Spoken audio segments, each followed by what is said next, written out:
Hello all dear friends welcome back to my channel GSM storyline. देखो आसी जाइए आपण मोस्ट इंपोर्टेंट इनफॉरमेशन जो माने कि मैट्रिक परीक्षा देछंती से स्टूडेंट्स मानक तांकर परीक्षा फल तारीख आसी जाइए जोटा कि मे द्वितीय सप्ताह रे मैट्रिक परीक्षा फल बोली कह जाउछि। तो देखि नबा मैट्रिक परीक्षा फल केबे बाहरुछि तार डिटेल्स हमें जानि नबा।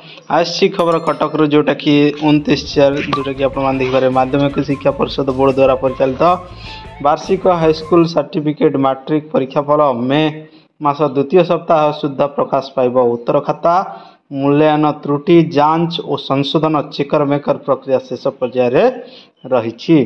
चलित वर्ष त्रुटि शून्य फल प्रकाश नहीं बोर्ड गुरुत्व देउछि। एथर प्रथम थर पर बोर्ड पक्ष मैट्रिक छात्र छात्री को डिजिटल सर्टिफिकेट प्रदान कर देखुंत प्रथम थर पर बर्तमान डिजिटल सर्टिफिकेट अर्थात स्कूल को जावाक पड़ो ना, निजे ऑनलाइन माध्यम रे डाउनलोड करी तार प्रिंट आउट बाहर करी पारिबे। ता सहित देखंतु परीक्षा फल प्रकाश करिवार दिनक मध्य छात्र छात्री बोर्ड वेबसाइट रो डिजिटल सर्टिफिकेट डाउनलोड करेंगे। एथिलागि प्रवेश पत्र जोटा कि एडमिट कार्ड रो नकल प्रदान करबा को पड़िबो। उक्त ऑनलाइन जोटा कि प्रमाण पत्र समस्त क्षेत्र में ग्रहणीय हेबो। तो आपण माने जानुथिबे तो जहाँ बाहर ऑनलाइन रे ताहा प्रत्येक आपनकर एडमिशन हो कि कौन जॉब पर अप्लाई करेंगे परवर्ती समय छात्र छात्री मैंने सेटा वैध रहिबो ग्रहणीय हेबो।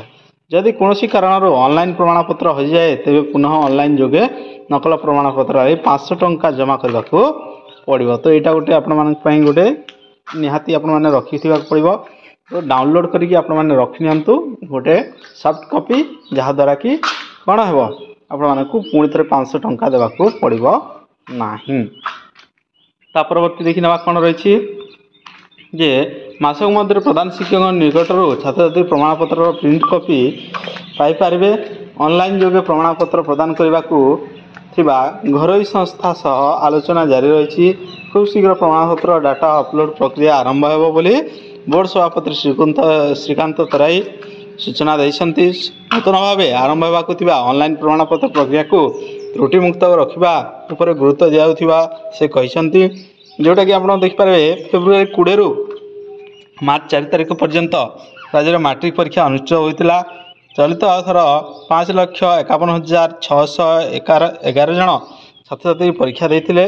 प्रश्नपत्र रखा 313टी नोडाल सेंटर होता। प्रथम थर निमंते बोर्ड द्वारा सर्टिफिकेट जाइए आर्टिफिशियल इंटेलिजेंस AI कैमेरा माध्यम परीक्षा परिचालन कर परीक्षा शेष होबार 12 दिन मध्य मूल्यांकन प्रक्रिया आरंभ होता। 30टी जिलार 55टी केन्द्र में मूल्यांकन होता। प्राय 16,237 जन शिक्षक शिक्षयित्री मूल्यांकन प्रक्रिया निहित होते। खाता देखा प्रक्रिया को त्रुटि शून्य करने लगे चेकर और मेकर व्यवस्था होता।